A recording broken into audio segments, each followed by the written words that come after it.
Hi everyone, my name is Ntokozo Sithole from Youth at Work, and today we are here at the incredible host site who is one of our partners at Youth at Work, Wendy from Impact Studios. We just want to hear a little bit from her and why she decided to have youth in her organization. So let's hear from her. Hi Wendy. Hi Ntokozo. How are you? Very well, thank you. Oh good. Can you please just introduce yourself and what you do high level in the company? So my name is Wendy Mosetlhi. I'm the host and supervisor for Youth at Work. I host some of the youth from the organization, giving them exposure and experience in the workplace. I'll give a bit of background on the business holistically. So how the studio was born, or how AI Impact was born, was the team and I saw a need to demystify AI with all the hype that was happening. AI meant different things to different people, and we felt the need to talk about it and demystify it. So there is a media publication called AI Impact, and that's www.ai-impact.co.za, where you can read about all things AI. From the digital publication, we then saw a need to add a voice to it. And how we did that was by starting a podcast channel called AI Impact Talk. So that currently sits on YouTube. It is hosted by news anchor Tembegile Mkhototo, who's also on 94.7. And on that platform, we talk to high-level executives from different organizations. And at that time, the studio wasn't existing as yet. So we moved around trying to hire studios because we didn't have cameras and we wanted this dream to become alive. So we went around hiring the studio, and it was so difficult to navigate between executive diaries as well as Tembegile's busy schedule and getting a studio booking. So it was essentially trying to get 3 diaries and for all of them to align, so which became quite stressful. And also we found that the studios weren't centralized, so we would have to get someone from Sandton to drive all the way to a different area, which became a bit of a problem, especially because we're talking to CEOs and executives and they don't have a lot of time in their diaries. So we then started looking for something that would be central for everyone, and we were fortunate enough to come across this building, and then that is how the Impact Podcast Studio was born. Dealing with a lot of youth, dealing with a lot of entrepreneurs, dealing with a lot of influencers in the media space, we also saw a hunger and need for people to have access to camera spacing, to studio, to shooting, because the podcast is now the in thing, right? But people don't have access. They're not financially stable to build their own studios. So over and above hosting our own podcast, we thought we would then open our doors to young entrepreneurs, to influencers that wanted to share their voice, their influence, and we then opened up our doors and on a very, very affordable rate. So they come in and they record. We offer services whereby they come in, they record, we edit, and we give them YouTube-ready piece of content for them to just upload. We also assist in support in terms of social media guidance for those that are starting, and yeah.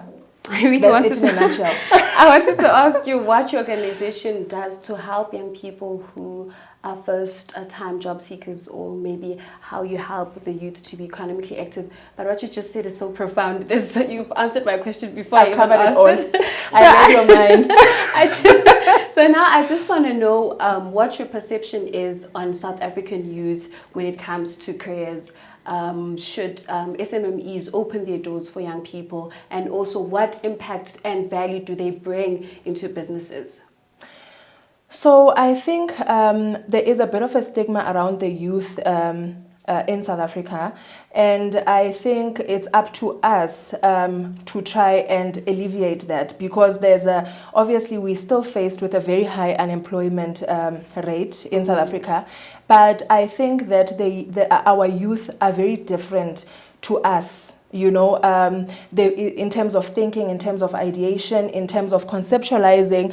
And I think what I've learned from dealing with the youth that I'm dealing with is that they are very robust in thinking. However, you have to find a way to work with them, and you have to find a way to understand what it is that they enjoy doing and they like doing. And once you get that, I think it's very easy for you to get output out of them. They have to be in an environment that is conducive to what they believe in, what they believe is work. And once you give them that environment and you allow them to flourish, I think they really thrive.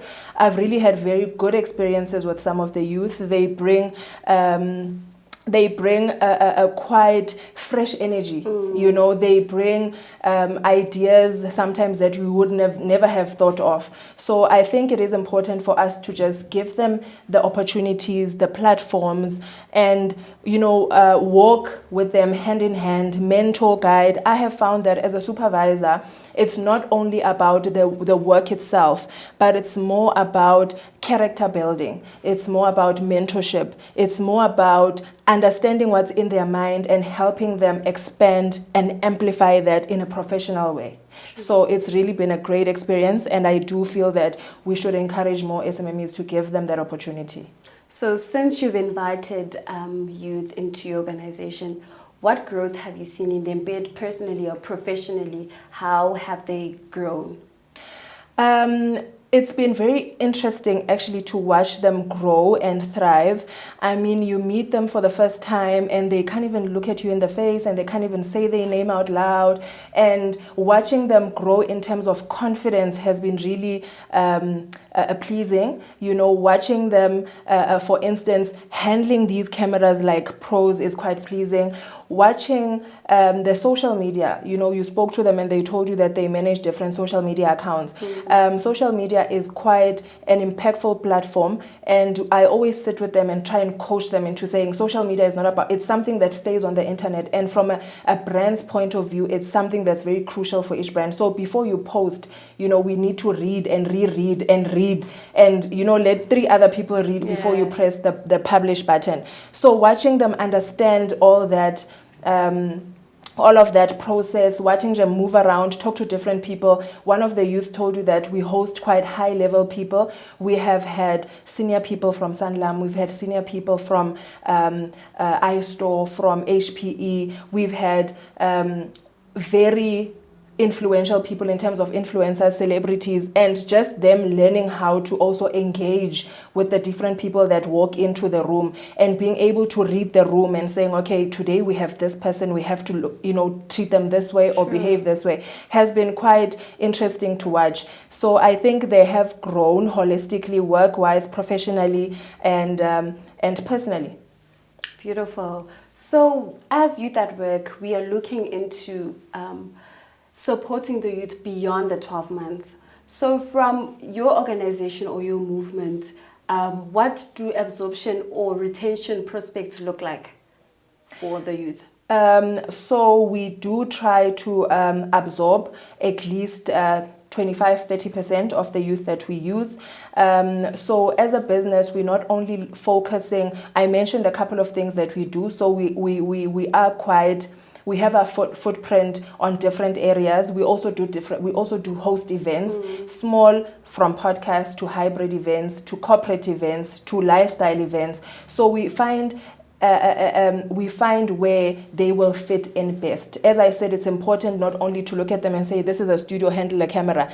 Talk to them, engage with them, find out what it is that they enjoy doing and they thrive in that space. So we try to align what it is that, or where it is that they fit in. Oh, perfect. So we just have like a call to action that what would you say to other tech companies that are hesitant to open their doors to young people or to programs such as Youth at Work?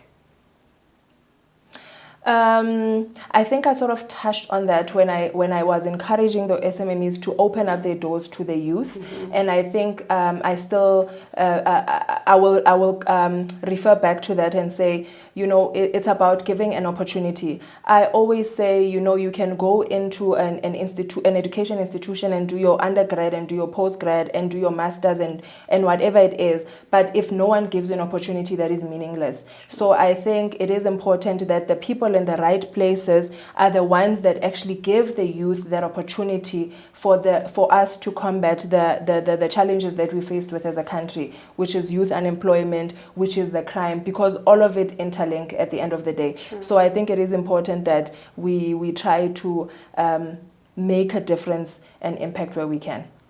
So just to maybe elaborate on that, with organizations and being in the position of employer and employee, I think, we drive a lot of revenue, income, business growth, and you're always wanting to sort of absorb or an intake of people with experience, and that will take your business or their organization to the next level.